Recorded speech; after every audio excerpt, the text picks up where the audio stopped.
திவ்ய இயேசுவே, உம்மை ஆராதித்து வணங்கி உமக்கு நன்றியறிந்த ஸ்தோத்திரம் செய்கிறோம். ஏனெனில் உமது பாரமான சிலுவையால் இவ்வுலகை மீட்டு ரட்சித்தீர். நிலை 1. இயேசுவை பிலாத்து சாவுக்கு தீர்ப்பிடுகிறான். உலகிற்கே நீதி வழங்கும் உன்னத தலைவன் இன்று ஒரு மனிதனின் அதிகாரத்திற்கு முன்பாக குற்றவாளியாக நிற்கிறார். பிலாத்து இயேசுவிடம் எந்த குற்றத்தையும் காணவில்லை. இருப்பினும் மக்கள் கூட்டத்தின் கூச்சலுக்கும் தன் பதவிக்கு வரும் ஆபத்திற்கும் அஞ்சி நீதியை பலி கொடுத்துவிட்டு இயேசுவுக்கு மரண தண்டனை விதிக்கிறான்.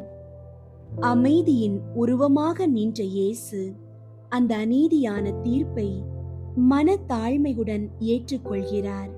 பல நேரங்களில் நாமும் பிலாத்துவை போல செயல்படுகிறோம்.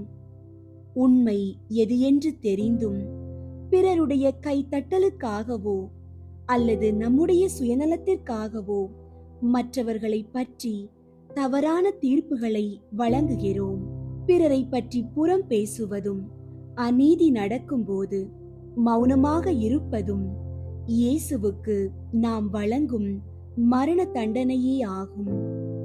இந்த நிலையில் அநீதியான தீர்ப்புகளை பொறுமையுடன் ஏற்ற இயேசுவின் மனநிலையை தியானிப்போம். ஜெபம். அன்புள்ள இயேசுவே, உம்மிடம் எந்த குற்றமும் இல்லாதிருந்தும் எங்களுக்காக மரண தண்டனையை ஏற்றுக்கொண்டீரே, உமக்கு நன்றி கூறுகிறோம். ஆண்டவரே, நாங்கள் பல நேரங்களில் பிறரை தவறாக தீர்ப்பிட்டு அவர்களுக்கு மன வலியை உண்டாக்கி இருக்கிறோம். எங்களை மன்னியும். பிறருடைய சொற்களால் நாங்கள் காயப்படும் போது உம்மை போல மௌனமாகவும் பொறுமையாகவும் இருக்க எங்களுக்கு அருள் தாரும். நீதியின் பாதையில் நடக்க எங்களுக்கு துணிவை தந்தருளும். ஆமீன். எங்கள் பேரில் தயவாயிரும் சுவாமி, எங்கள் பேரில் தயவாயிரும். மரித்த விசுவாசிகளுடைய ஆன்மாக்கள் இறைவனுடைய இரக்கத்தினால் நித்திய சமாதானத்தில் இளைப்பாற கடவது. ஆமீன்.